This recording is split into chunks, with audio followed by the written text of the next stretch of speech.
As in sweet children, the Father has come to fill the aprons of the children with the imperishable jewels of this knowledge.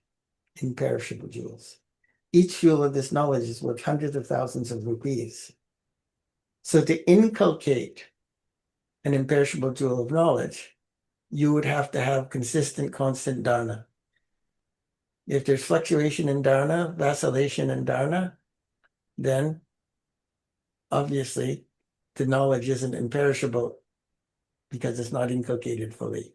Anything imperishable is there all the time, eternally. So that's where the problems arise. Question, why is so much importance given to an incognito donation? Because the Father is now giving you the incognito donation, Supreme Father, the imperishable Supreme Soul Father, is giving you the incognito donation of the jewels of this knowledge, which the world doesn't even know about. Then by donating these jewels of knowledge, you children claim the kingdom of the world. So this too is incognito. There is no war, explosives, etc., to create this world unity, to transform the world, nor is there any expense in this. The Father donated the kingdom to you in an incognito way, so it's important to understand why donation has to be incognito. Baba did it incognito, you have to do the donation incognito. It's all necessary to put humility and respect and selflessness into your action. Yeah? The Father donated the kingdom to you in an incognito way, and this is why great importance is given to incognito donation. Double Om Shanti. One Om Shanti said by Shiv Baba, the other by Brahma Dada. The original dharma of both of them is Peace. Peace. Both are residents of the land of peace. You children are also residents of the land of peace. You residents of the incorporeal world came to the incorporeal world to play your parts because this is you came here to play parts because this is a Drama. The intellects of you children, you came here because you like acting. You like playing your part. It's fun to act, fun to experience. The intellects of you children are filled with the knowledge of the beginning, middle, and end of the drama, from the top to the bottom. God is the highest on high, then together with him there are his children. Understand these things very well. No one apart from you has this knowledge. You are studying in God's school. God speaks. There is only one God. It's not 2, 3, 5, 10. There's only one God, one Supreme Soul. Only one could be called Supreme, right? You couldn't call it the Supreme Committee. There are 10 to 20 gods. The Father of souls of all religions is only the one. Then when the Father creates the world, there's also Prajapita Brahma. Shiva cannot be called the father of the people. People enter this cycle of birth and death. Souls enter the cycle of birth and death according to their sanskars. Then there has to be Brahma, the father of the people.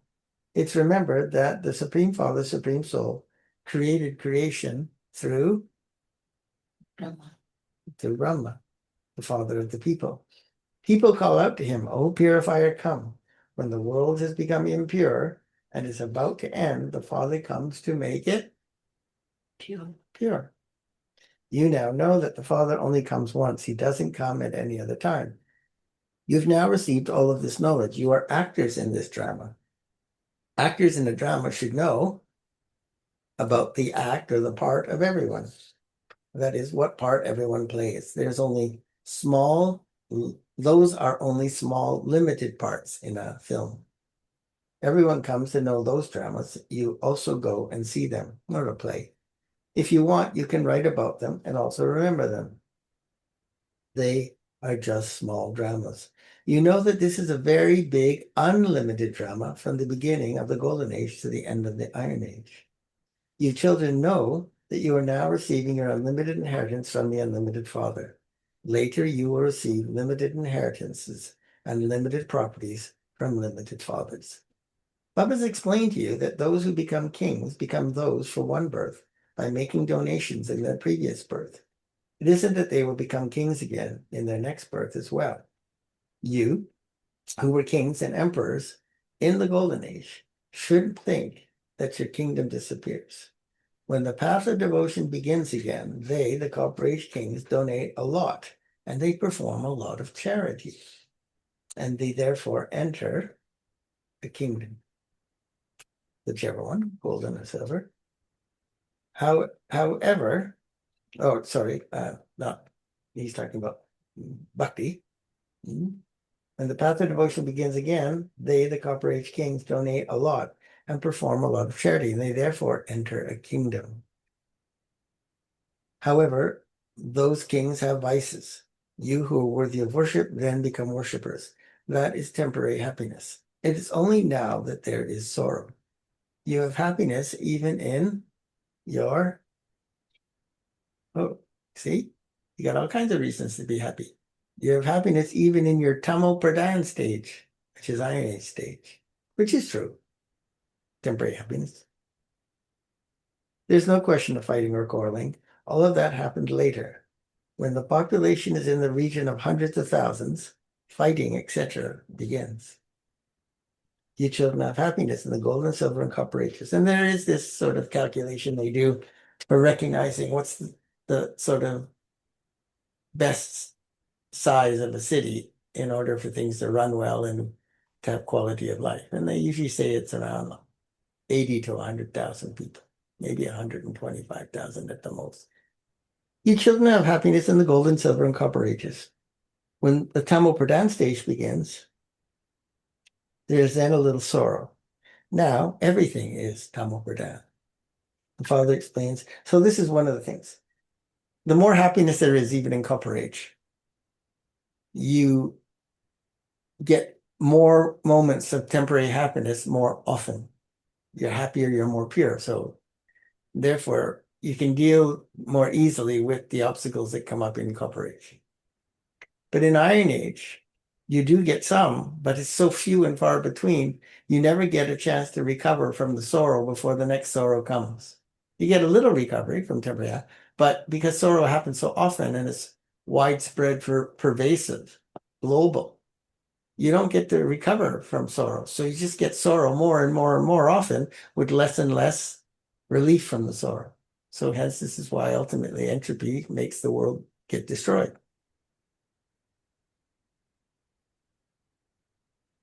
Now everything is Tamil Pradhan. The father explains this is a Tamil Pradhan world.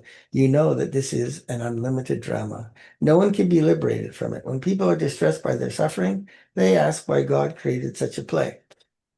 If God were not to create it, then there would be no world. There would be nothing. There's a creator and creation. So when they say, well, why did God create such an unlimited eternal drama? Well, if he didn't, there would be nothing, and there would be destruction. There would be the end. Right? What would be the purpose of a play that ended with a bunch of eternal actors? What would all the eternal actors do if the play ended? There's a detail of this from the Golden Age to the end of the Iron Age. Only a few more days remain. You will see all of this in a practical way. You will not be told everything in advance. Only a small part of the cycle of 5,000 years now remains. You will not be shown it in advance. You will watch it all as detached observers, as it happens. Whatever is to happen will exactly happen as it did in the previous cycle.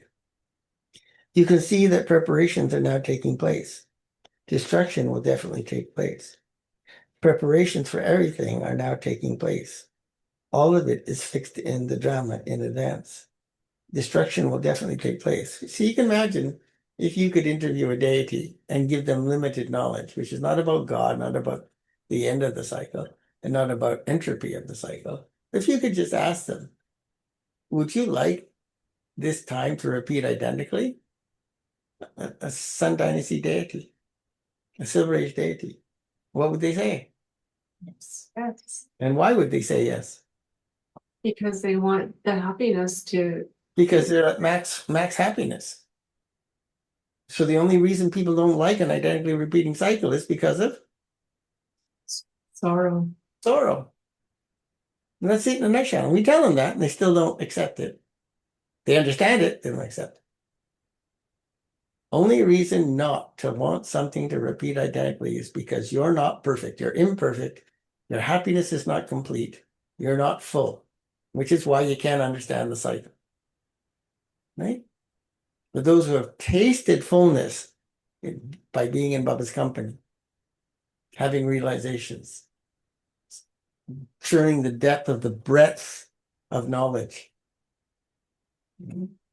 they could understand why it should repeat identically, because they can step out of their sorrow and look at it. Yeah, if I could be like full capacity of happiness, I'd absolutely want that to repeat identically. There'd be no need to make any changes.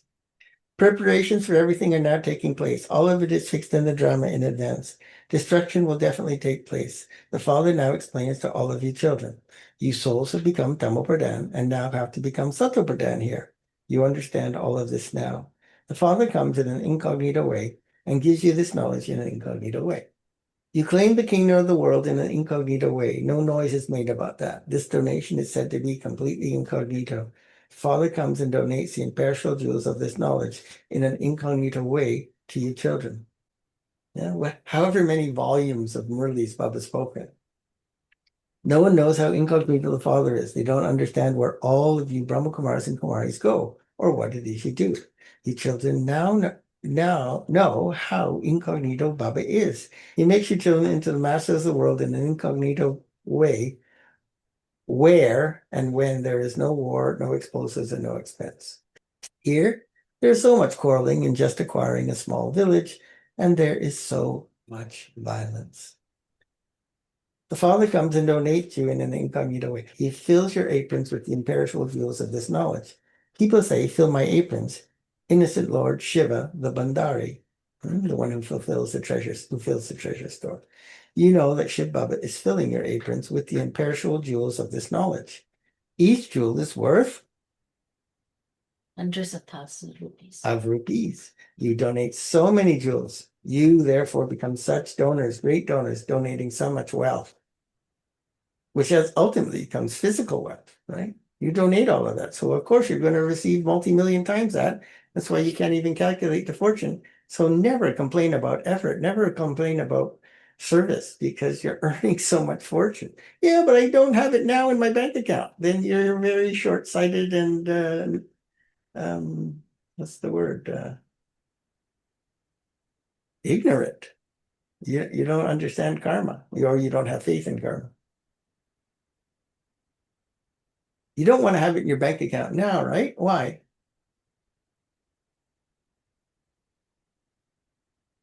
Because if it's all in going to your be destroyed. huh?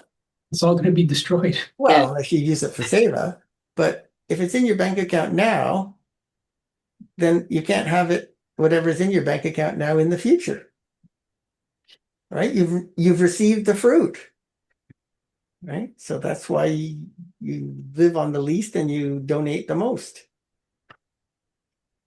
Deities have been portrayed with so many weapons and arms, etc. In fact, there's nothing like that. The deities in the Golden Age don't have that many arms. In the Iron Age, so many various types of weapons have been given to the deities. They have bombs for destruction. So what would they do with swords, bows, and arrows? Because you speak of the sword of knowledge, they've understood that knowledge to be a weapon. There is nothing like that. You receive incognito donation. Well, it is a weapon, and you could actually use it like a weapon as long as the weapon isn't to hurt people or kill them. You use knowledge like a weapon from the sense of a scalpel with the benevolent intention to help someone heal, let go of negativity, remove scar tissue. So it is a very refined tool, right? Which is a weapon. But it's not the weapon, obviously, that they remember in the Lockett world in terms of scriptures. You received incognito donations. You then give these incognito donations to everyone. You know that Baba is giving you Srimat. Srimat comes from, Shri which is Shiv Baba. God. You know that you come here to become Narayan from ordinary humans. They are called, deities are called, full of all virtues, 16 celestial degrees full of divine virtues. Only those deities have divine virtues. The degrees then continue to decrease. It's just like the light of the full moon, which is very good, and then, full, and then it begins to decrease gradually until there is just a thin line that remains. It doesn't disappear completely, all of your purity. A line definitely remains, and this is known as the first day of the new moon. So your purity cannot be extinguished completely. It's an illusion that it's diminished because you can't feel, experience your purity and your virtues anymore. But it's not that your pure virtues are gone. That's why you act from good intention. Good intention is your virtues are recognizing what should be done. Not fulfilling your good intention is because of desire, fear, laziness, carelessness. A line definitely remains, and this is known as the first day of the new moon. Yours is an unlimited aspect.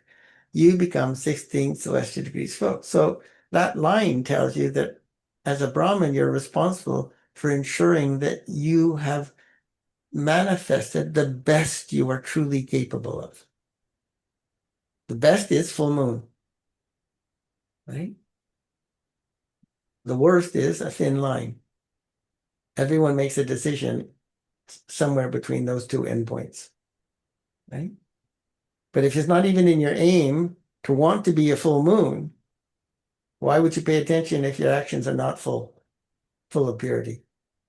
16 degrees perfect. That's why it's already a sin just not wanting to be perfect. Not making the effort to become perfect is already coming from sin, right? Emptiness, fear, laziness, something.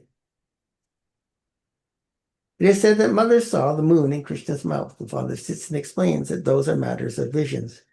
You now have to become full. Maya has completely eclipsed you. Only a line remains. You have continued to come down the ladder. Everyone has to come down the ladder, for only then can they return home. There are only a few of you now. Gradually, the number of you will increase. Many don't pass in their studies. Yeah, in a school, nobody gets identically the same mark. Your number of centers also continues to increase gradually. When the time comes closer, they will understand what you have. Day by day, the number will increase. People now say they have thought the centers would be finished in a short time and that all of them would close down. In the beginning, because of this fear, many students ran away. They thought, we don't know what will happen. Yeah, especially when an organization's new, especially when Brahma Baba left the body. So many ran away. We won't be able to belong here or there. Yeah, we'll renounce our families and everything, and then that organization will close, and then we'll be in big trouble. Therefore, it would be better if we ran away from there, from the BKs. They ran away, and now some of them are slowly coming back. The Father sits here and explains to you so easily. He doesn't give any difficulty to these innocent stone intellect ones. Stone intellect ones, or those without a sharp intellect. They can't do more anyway, so why give difficulty? They too have to be uplifted. They say, Baba, I am uneducated. The Father says, That's good. very good that you haven't studied anything.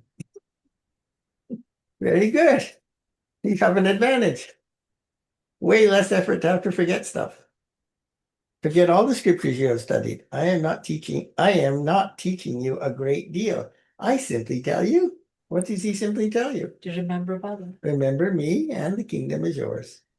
Your boat will go across. When a son is born, he says, Baba, and then has a right to his inheritance. Here too, you claim a right to the inheritance as soon as you say Baba.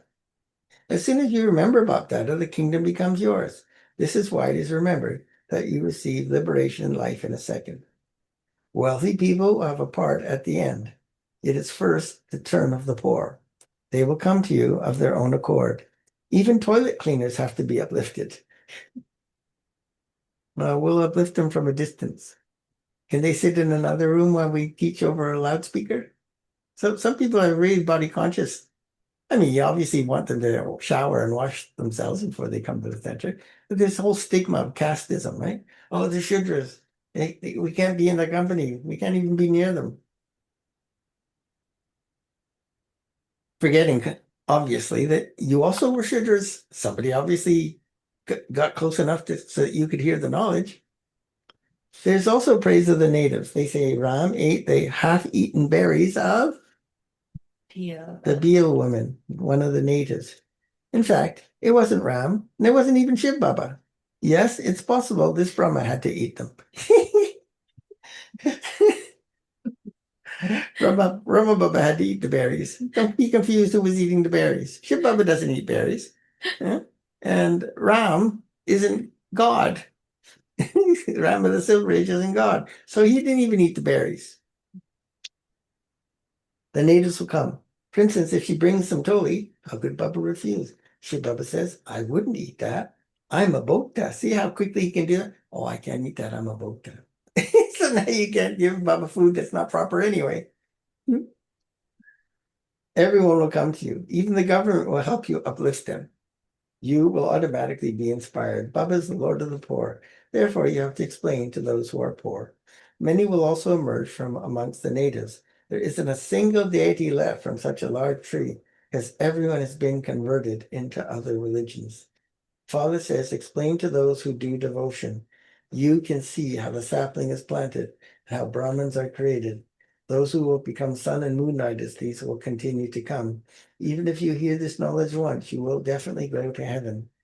Baba has told you the example of the sacrifice at Kashi. Kashi.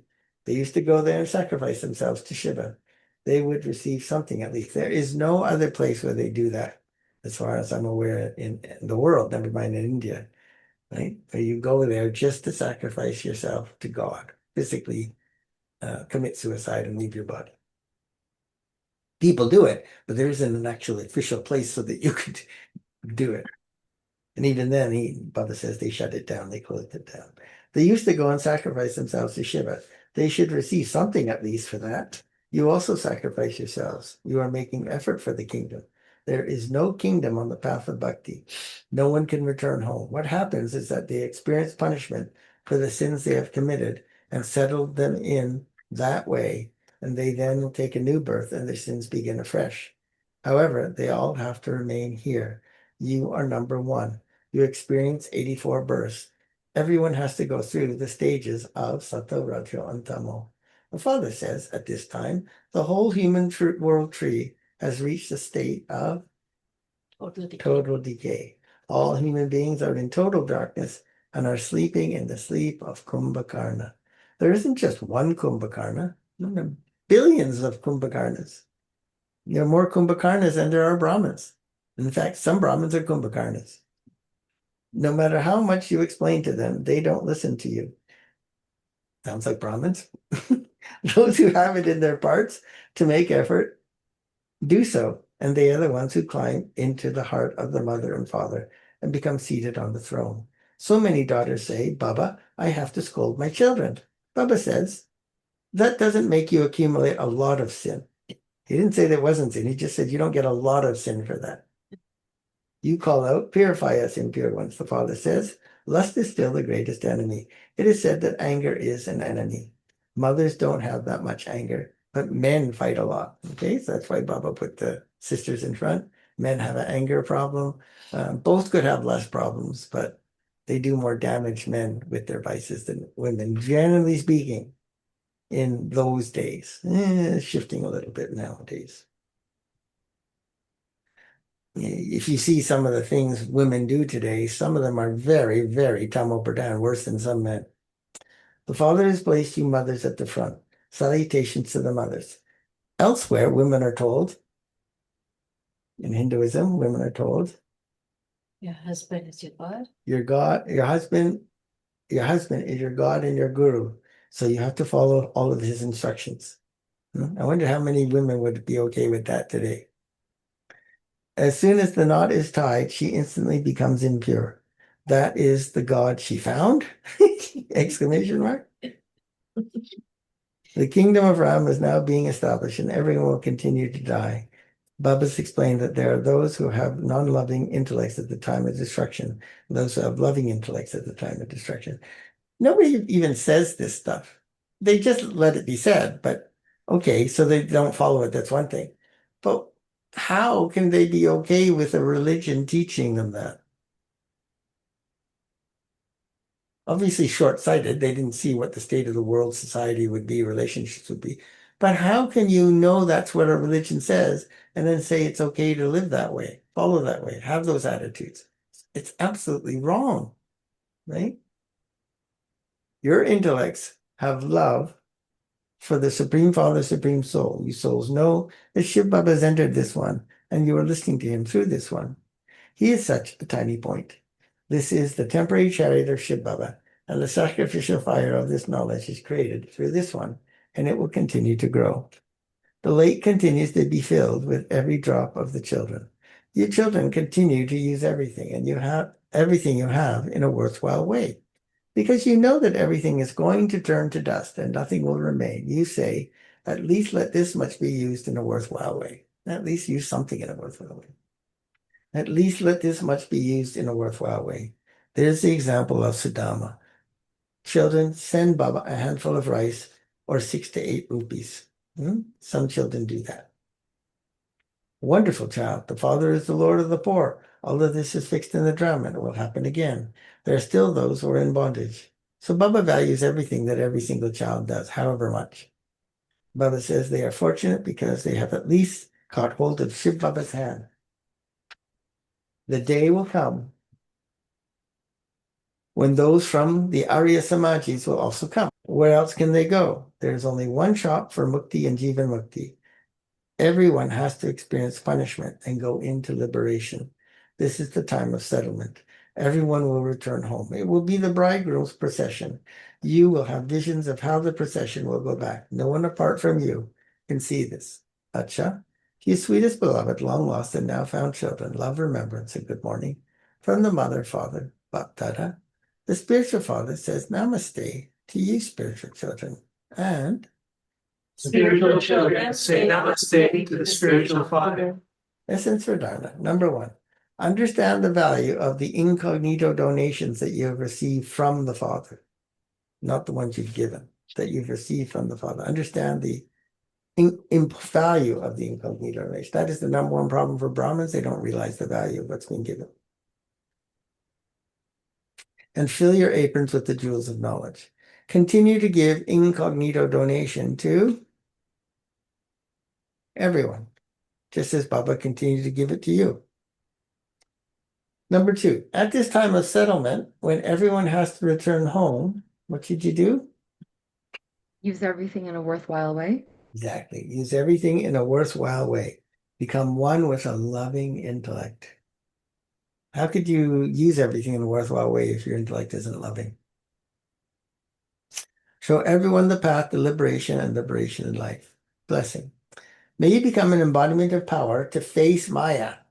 You have to be an embodiment of power to face Maya. You can't get scared by Maya. And as well as being innocent, become an almighty authority. Sometimes innocent causes a great loss. Easiness adopts an innocent form. However, do not be so innocent that you're not able to face anyone, that you don't have the strength or courage to speak the truth, stand up for the truth, embody the truth, stand up to falsehood. As well as being easy-natured, you need also to have the power to face and the power to tolerate. Just as the Father is the innocent Lord, and so also the almighty authority, in the same way, as well as being innocent, if you also become an embodiment of power, you will not be hit by Maya's bullet. Instead of creating opposition, Maya will salute you. When you hoist the flag of remembrance in your heart, the flag of revelation will be hoisted. Hoist the flag of remembrance in your heart. That's where you hoist the flag. of the signal on volcanic stage. Make the pilgrimage of remembrance especially powerful. Become experienced in being an embodiment of knowledge. So that's tapasya. The pure and benevolent attitude of you elevate, and that's why you have to continue churning. Because the more you churn, the more you'll understand how to apply the knowledge more powerfully, more concentratedly, more consistently. Mhm. Make the pilgrimage of remembrance especially powerful. Become experienced in being an embodiment of this knowledge. The pure and benevolent attitude of you elevated souls and the powerful atmosphere will give the experience of three virtues. Peace, 1, power, 2, and happiness. close, Bliss, bliss. Will give the experience of bliss, peace, and power to the desperate wandering souls who are calling out. Om Shanti. Very nice, Murli.